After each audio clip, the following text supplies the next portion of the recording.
ভাই সাহেব, এরকম একটা ক্রিটিক্যাল সিচুয়েশনে আপনারা বাচ্চা নেওয়ার মতো হার্ড ডিসিশন নেন কিভাবে? ভাই আমার বাচ্চা খুব পছন্দ, একজন মায়ের ইচ্ছাকে আমি কিভাবে অগ্রাহ্য করবো? বুঝতে পারছি এটার সাথে আপনাদের পার্সোনাল ইমোশন জড়িয়ে আছে, তারপরও আসলে ডাক্তার হিসেবে আমাকে বলতেই হচ্ছে বিষয়টা খুবই রিস্কি, অনেক ধরনের কমপ্লিকেসি আছে।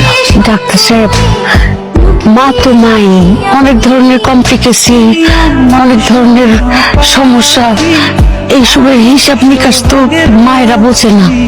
মা বোঝে তার সন্তানের হিসাব, মা দেখতে চায় তার সন্তানের মুখ। এই ডাক্তার সাহেব দেখেন করেছে। আল্লাহর উপর ভরসা রাখুন।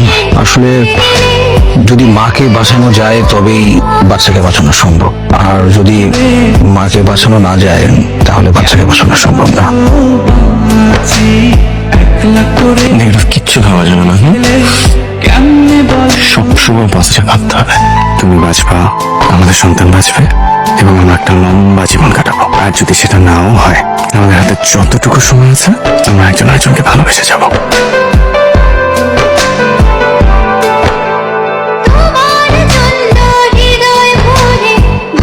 কিরে, মুখ এরকম কালা করে রাখছিস কেন? মোটরে যাবো নাকি?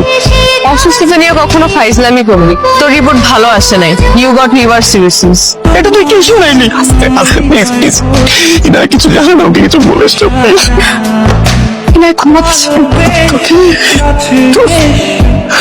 আমি দেশে সবচেয়ে ভালো চিকিৎসা করাবো, যদি এখানে হবে তাহলে তোর বাড়ি নিয়ে যাবো।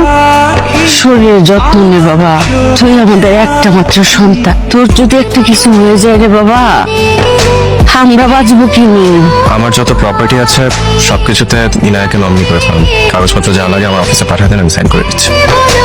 দেখো, আমার প্রপার্টি গুলাতে তোমাকে নমিনি করে রাখতেছে, তুমি ছাড়া তো আমার কেউ নাই।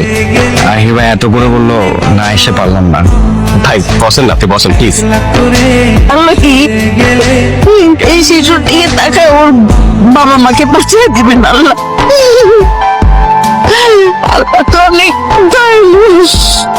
এই বাচ্চার মুখে দিন থেকে আল্লাহ যদি ওর বাবা মাকে বাঁচাই দিতে।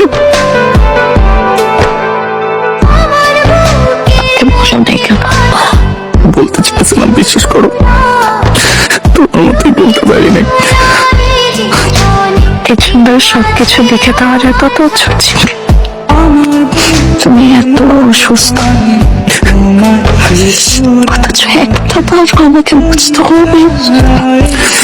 বিশ্বাস করো, তোমার সবকিছু তোমাকে বলে বুকের ভাতটা কমাতে চাইছি, কিন্তু যে বলতে যাবো প্রতিদিন জানতে পারি তুমি এত বড় বোঝা নিয়ে ঘুরে বেড়াচ্ছ, তখন আমার কথা কিভাবে বলি বলো? বাবুর কি নাম রাখবো? তুমি বলো। বিয়ের পর প্রথম যেদিন তোমার সাথে সমুদ্র পাড়ে হাঁটতে গিয়েছিলাম, তখন মনে মনে একটা নাম ভেবে রেখেছিলাম, কি? স্রোতস্বিনী। এটাই ফাইন, এটাই ফাইন।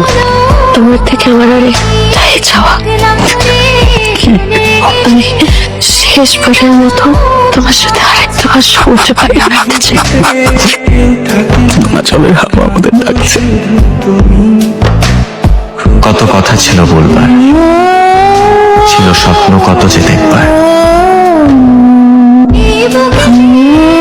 হাতে হাত রেখে হাঁটবার, আর একবার, শুধু একবার।